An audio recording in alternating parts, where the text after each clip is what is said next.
Hey, I'm Emjay Universe, and welcome back to this Paint With Me / read along. I hope you all have been enjoying this so far. Today we're going to be reading from Chapter 7 of Book 4, Goldie Stripes in the World, Protect the House. You ready?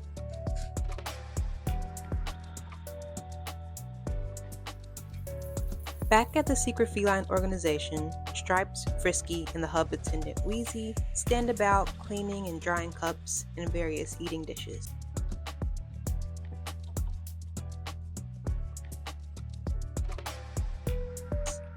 The hub around them is moderately occupied with some cats at varying tables and booths. "It's a bit on the somber side today, isn't it?" Wheezy asks.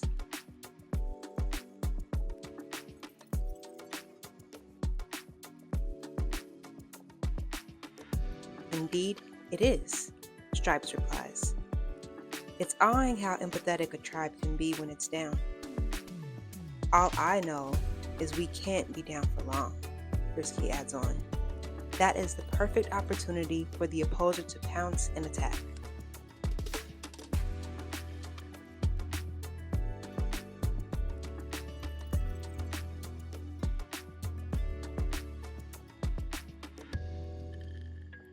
Stripes glimpses around the room and notices Bear, who is sitting alone with his head down at a table in the back corner.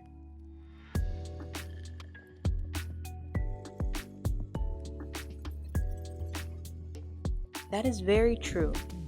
I am curious as to when the pieces will start to connect," the Maine Coon says to his peers. "Things tend to show themselves in plain sight as time goes on."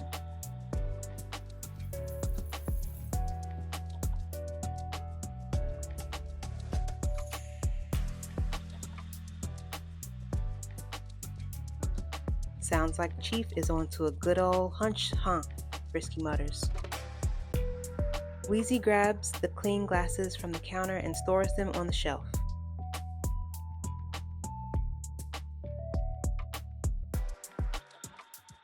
Stripes can't help but look fixatedly at Bear while Frisky investigates the back counter space.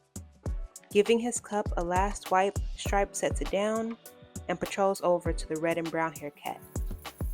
Bear looks up, realizing his mentor standing over him.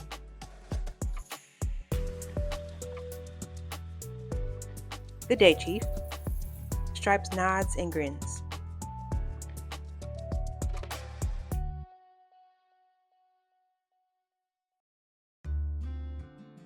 "Hello there, young one. I couldn't help but make my way over. Mind if I join you?"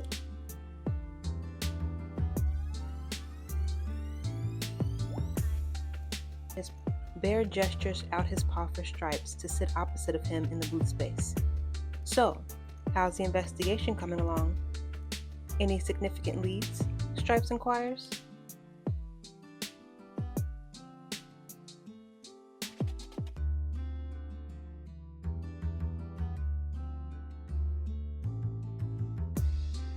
Bear shakes his head in frustration. "I can't say there's been a ton of progress on my end. I know you're expecting something from me." Wheezy comes over with 2 full glasses of fresh tuna chug. "I expect nothing that isn't already there," Stripes replies. "If it's no updates, then there's no need to worry yourself. It doesn't make me see you as any less of a trusted tribe leader."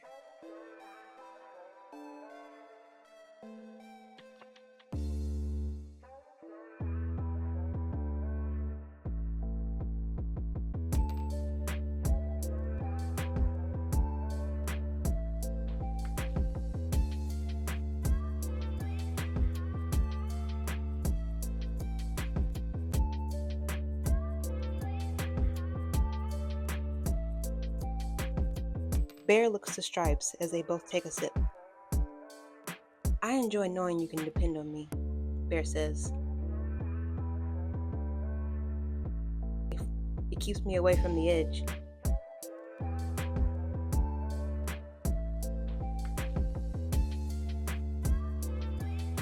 Stripes chuckles to himself. "A feline after my own heart." "That's partially why I feel so bad for the kid," Bear goes on. I can't imagine what must be going through his head. It's true, he hasn't been taking things lightly. He will find the courage to get back up again soon, though.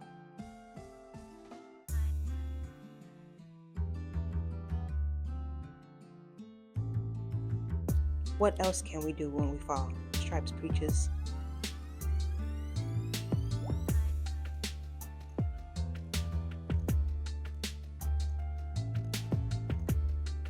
Did he ever tell you exactly what happened? Bear asks.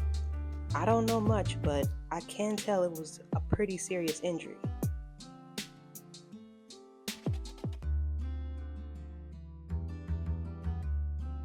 What? Honestly, Bear, he was somewhat short with me as well. I suppose he felt incredibly embarrassed, Stripes replies.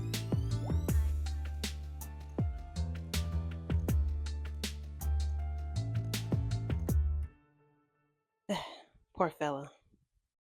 It was too traumatizing for him, I guess, Bear concludes. From my observation and deductions, I gathered it was a bee sting to the ear, the Maine Coon reveals.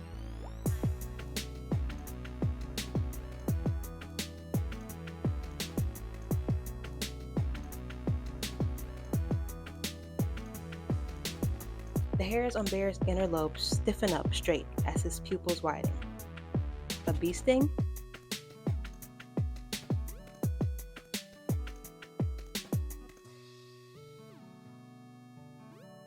Stripe studies Bear. Yes. Is that surprising to you? Bear chuckles nervously. That's all? A pesky bug bite? Stripe smirks. Apparently it must have been a swarm of bees.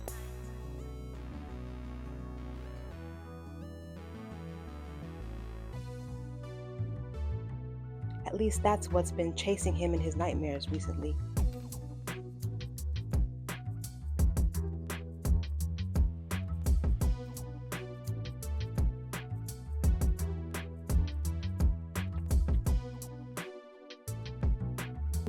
Huh.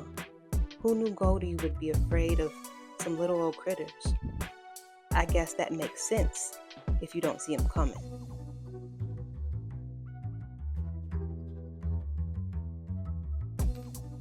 We have all dealt with things in our own way the first time we experienced them, Stripe says. We all started from somewhere. You are right about that one, Chief, Bear answers.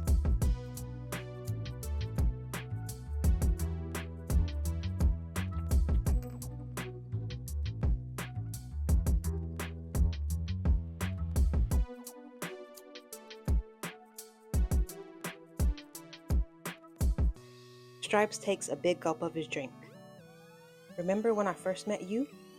Out in the field digging holes under the tree trunks? Bear takes a sip of tuna chip. I do. I can't believe how tiny I was. I was out there all by myself for who knows how long. It's a good thing I found you when I did, Stripes goes on. Your mother left you there. Bear's eyes grow bigger.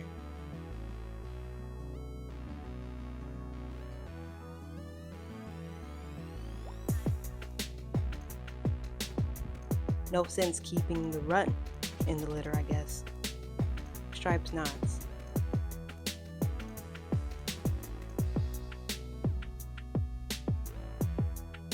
You sure showed her, huh? You weren't the weakest of the bunch. You found comfort in digging up those crawl spaces. That was your sanctuary. I guess it was, Bear concurs.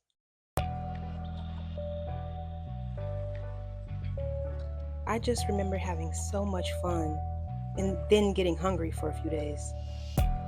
Stripes chuckles. And that is where I had to intervene, surely. And look at you now.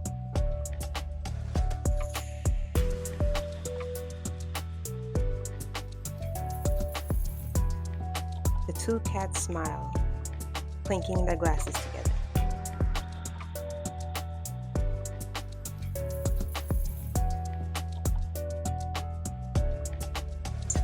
I don't want you to feel pressured in any way about this situation, Stripe states. Your effort has been more than sufficient. I appreciate that greatly, Chief, Bear says. Everything will work itself out soon, Stripes goes on. Goldie will have his last vet appointment in the coming days, and we will be back to it in no time.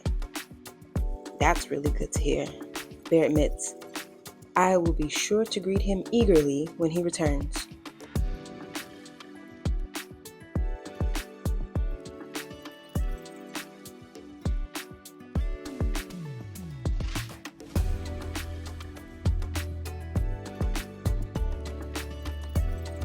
Bear stretches out before getting up from his seat and gesturing out his hand. Thank you for this chat. It's always good things from you, Chief.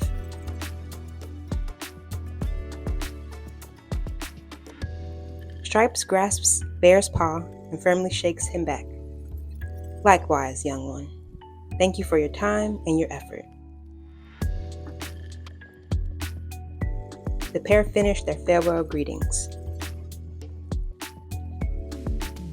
Bear trots towards the exit and makes his way out of the hub as Stripes looks around the space. Frisky and Wheezy are back at the area talking amongst themselves as random cats sit and chat about.